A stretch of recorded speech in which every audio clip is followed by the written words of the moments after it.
प्रधानमंत्री नरेंद्र मोदी पोलैंड पहुंच चुके हैं। वार्सा तो वो पहुंच गए हैं। एयरपोर्ट पर प्रधानमंत्री मोदी का ग्रैंड वेलकम हुआ है। ये तस्वीरें आ रही हैं वहां से, सीधी तस्वीरें। और पोलैंड पहुंचने पर प्रधानमंत्री का जोरदार स्वागत हो रहा है।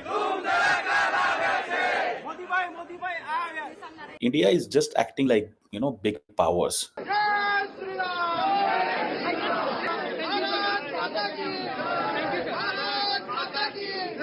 यहाँ रहने वाले भारतीय समुदाय में काफी उत्साह है। सो प्राइम मिनिस्टर मोदी जो है, कहा जा रहा है कि तकरीबन 45 साल के बाद कोई इंडियन प्राइम मिनिस्टर जो है वो पहुंच रहा है पोलैंड। वार्सा पहुंचे तो उनका जोरदार स्वागत हुआ।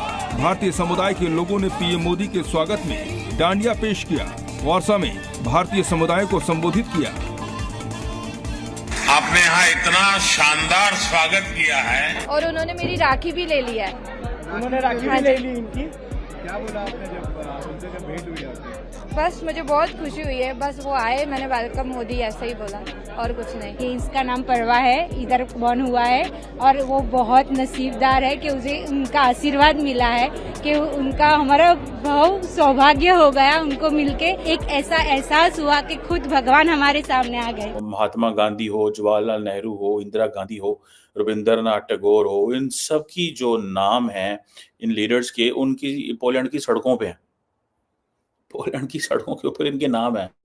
और ये विजिट बहुत इम्पोर्टेंट है। 1000 योगा स्कूल हैं, 8000 योगा टीचर हैं पोलैंड के अंदर। सो इंडिया की बड़ी लंबी चौड़ी सॉफ्ट पावर है जनाब उसके अंदर, पोलैंड के अंदर। जय हिंद दोस्तों, स्वागत है एक और वीडियो में। दोस्तों, प्रधानमंत्री नरेंद्र मोदी बुधवार को पोलैंड की 2 दिवसीय आधिकारिक यात्रा पर वार्सा पहुंचे। वह 45 वर्षों में पोलैंड की यात्रा करने वाले पहले भारतीय प्रधानमंत्री हैं। पीएम मोदी के यहां पहुंचने पर प्रवासी भारतीयों ने उनका भव्य स्वागत किया। पीएम मोदी से पहले 1979 में तत्कालीन प्रधानमंत्री मोरारजी देसाई ने वार्सा की यात्रा की थी। इस दौरान वह अपने पोलिश समकक्ष डोनाल्ड टस्क और राष्ट्रपति सेबेस्टियन डूडा के साथ बैठक करेंगे। पोलैंड की यात्रा पूरी करने के बाद पीएम मोदी 23 अगस्त को यूक्रेन जाएंगे। रूस यूक्रेन संघर्ष की पृष्ठभूमि में प्रधानमंत्री मोदी की यह यात्रा महत्वपूर्ण मानी जा रही है। 2 देशों की यात्रा से पहले प्रधानमंत्री मोदी ने कहा कि वह दोनों के बीच राजनयिक संबंधों की 70वीं वर्षगांठ पर पोलैंड की यात्रा कर रहे हैं। उन्होंने कहा कि पोलैंड मध्य यूरोप में एक प्रमुख आर्थिक साझेदार है। लोकतंत्र और बहुलवाद के प्रति हमारी पारस्परिक प्रतिबद्धता दोनों देशों के संबंधों और मजबूती बनाती है। उन्होंने आगे कहा, मैं अपने मित्र प्रधानमंत्री डोनाल्ड टस्क और राष्ट्रपति सेबेस्टियन डूडा से मिलकर अपनी साझेदारी को और आगे बढ़ाने के लिए उत्सुक हूं। मैं पोलैंड में रहने वाले जीवंत भारतीय समुदाय के सदस्यों से भी मिलूंगा। तो प्राइम मिनिस्टर मोदी जो है, कहा जा रहा है कि तकरीबन 45 साल के बाद कोई इंडियन प्राइम मिनिस्टर जो है वो पहुंच रहा है पोलैंड। ये एक इम्पॉर्टेंट डेवलपमेंट इस वक्त समझी जा रही है। और इसकी क्या वजूहात हैं, इस पर भी थोड़ा बात करते हैं। हिस्ट्री का बड़ा इम्पोर्टेंट रोल है। ये बड़ी इम्पोर्टेंट। आप बताऊं, India is just acting like big powers. मैं जिसे वो कहेंगे ना कि थोड़े अरसा पहले जब शी जिनपिंग आई थिंक गए थे सर्बिया, बेलग्राद, या जब गए हंगरी गए, तो वहाँ पे जो उस मुल्क के चाइना के साथ जो ताल्लुकात थे उनकी कोई एनिवर्सरी थी। लेकिन अभी फिर ये सुनने में आया है कि पोलैंड इंडिया के ताल्लुकात की जो 70th एनिवर्सरी है, ठीक है जी, तो उसकी भी जो है वो है। और दूसरा ये कि 45 साल बाद जा रहे हैं। सो ये एक इम्पॉर्टेंट है। अब देखते हैं कि नरेंद्र मोदी किन किन चीज़ों पर डिस्कशन होती है।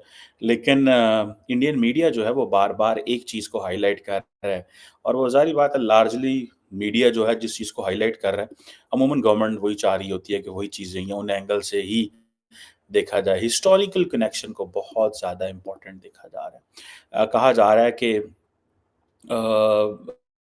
जो पोलैंड के लोग हैं वो महाराजा ऑफ नवांगर जो हैं उनको बड़ा याद करते हैं। वर्ल्ड वार 2 के दौरान जब पोलैंड जो है वो नाजी जर्मनी के सामने हार गया, तो जो पोलिश खवातीन और बच्चे जो थे उन्होंने जमनागर, कोल्हापुर की जो प्रिंसली स्टेट्स हैं वहाँ पे आके पनाह ली, ठीक है। जो महाराजा थे नौगढ़ के जाम साहब जो हैं उन्होंने बड़ा क्रूशियल रोल प्ले किया और उनके बड़े मैंने देखा है कि काफ़ी ज़्यादा स्टैचूज़ लगे हुए हैं और बहुत कुछ है वहाँ पे।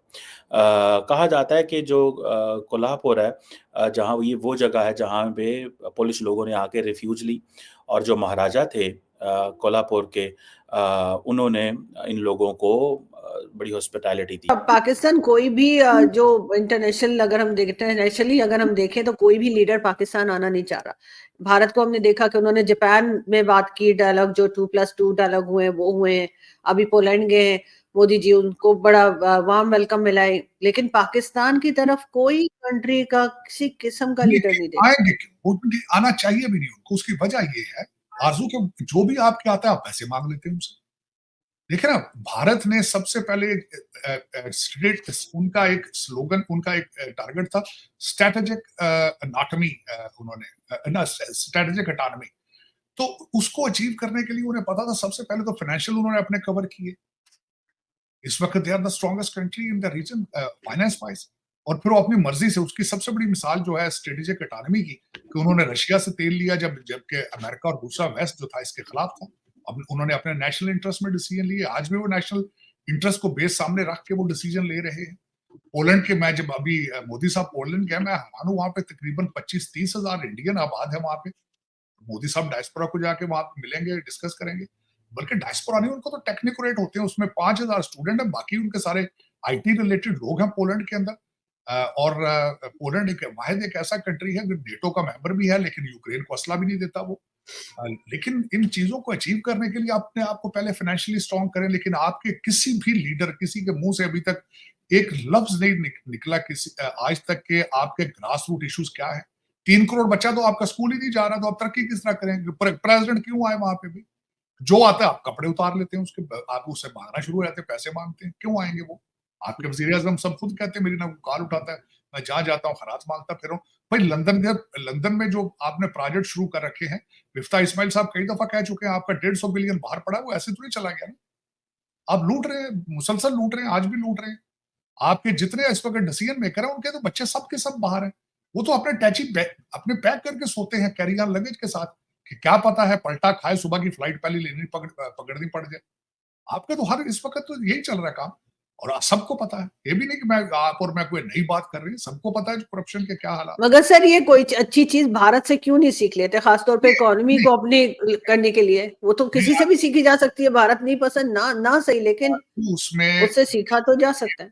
उनके कितने रिटायर्ड आर्मी जनरल्स जो है वो लंदन में सेट, उनके कितने वजीर आजम जो है वो अमेरिका या लंदन में सेट, बताएं जरा। मैं यही तो कह रहा हूँ ना, आपकी तरक्की के लिए बहुत जरूरी है कि आपके डिसीजन मेकर्स के ऊपर पाबंदी हो कि वो डुअल सिटीजनशिप नहीं रख सकता। भारत के अंदर ये कानून है कि उनकी सर्टेन पोजीशन पे डुअल सिटीजनशिप नहीं, लेकिन यहाँ पे आपके हर एक का बच्चा बाहर, हर एक की बीवी बाहर है, डुअल सिटीजन। आपका तो बच्चा पैदा होता है तो उसकी ख्वाहिश यही होती है लंदन, दुबई और टोरंटो जाना, वो पाकिस्तानी तो आप है ही नहीं।